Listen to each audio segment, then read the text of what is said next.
Hello, welcome back for another bonus video. This one I wanted to give you as just a quick hit of core strength. Really simple, just 2 exercises, one for abs, one for glutes. Just some tried and tested favorites. So I'm gonna go through these 2 exercises.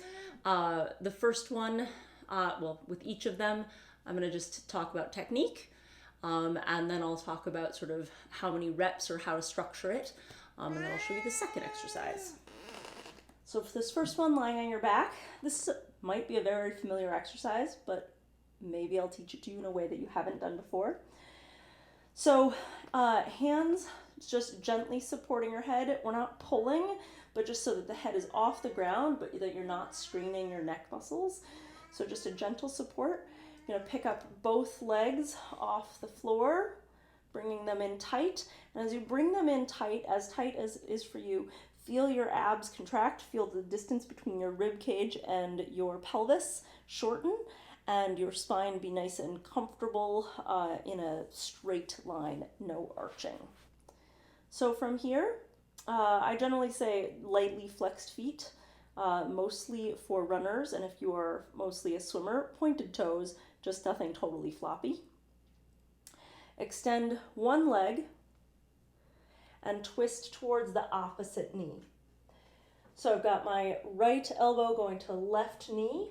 It doesn't have to touch. Sometimes when people are focused on the touch, they don't actually rotate in the core and they just bring their elbow to their knee. So it's more important that you think about rotating your chest and don't worry about making the touch. With the extended leg, you can vary the height. Higher is a little bit easier. Lower is going to be a little bit more stress on your abs. So find the distance that's right for you. Come back to center, and then other side. Extend, get a full extension, and rotation. Throughout the entire movement, you should hold that distance between ribs and pelvis fairly steady, and the spine shouldn't move, other than the lower spine. Upper spine rotates. So that's the basic technique, bicycle twist. Maybe you've done it before, it's classic. Here's my twist. We're gonna do slow and fast. So you can do this for time or reps. So you could have a timer going, or you could do reps. I'm gonna demonstrate for reps right now. So I'm gonna do 2 slow reps on each side. So that's 1 rep on each side,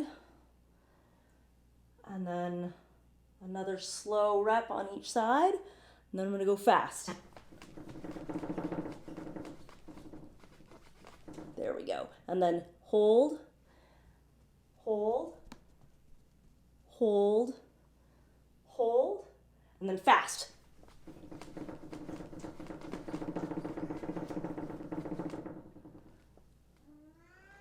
So, and shaking my entire house with the fast. How fast is up to you. And when you're going fast, if your leg doesn't quite fully extend, that's fine. Just aim for that speed. And the slow ones are there for you to check your technique, make sure you're not pulling on your neck, that you're actually rotating, that your spine is steady. So that's my version of bike twist. So if you're doing reps, you can do those sort of 2 on each side slow, and then 8 fast, or you could do, you could change those reps. I'm not going to play with that, but you could change the reps. That's just one example. Either way, you'd want to do a smaller quantity of the slow and a bigger quantity of the fast. You could also go for time and do like 10 seconds slow, 20 seconds fast, for example. So the second exercise, basic bridge for your glutes. So lying on your back, feet flat on the ground, knees, thighs parallel, knees pointed up, and then I'm just gonna bridge my hips up, squeezing the glutes, lifting the hips high, holding the abs nice and tight. So I'm not aiming for sort of a yoga sort of stretch. I wanna hold a fairly straight line. And as I hold this position, I'm just gonna pick one leg up and bring it as high as I can. There are variations of a march where we just pick the leg up and try to keep the hips level. And if that's where you're at, that's great. If you just pick that leg up and you're really working to keep the hip level, that's great. If you can keep the hips high and level, then really work on bringing the knee as high up as you can. Placing it down, keeping the hips up, other side. So this high march. Don't suggest doing this one as slow and fast. This would just be straight for reps, and you could go for time or reps. So I would say at least 5 reps on each side, upwards to 20, and then, or you could go for like 30 seconds of that march. Alternate between abs and glutes at least 4 times, and as many as 10.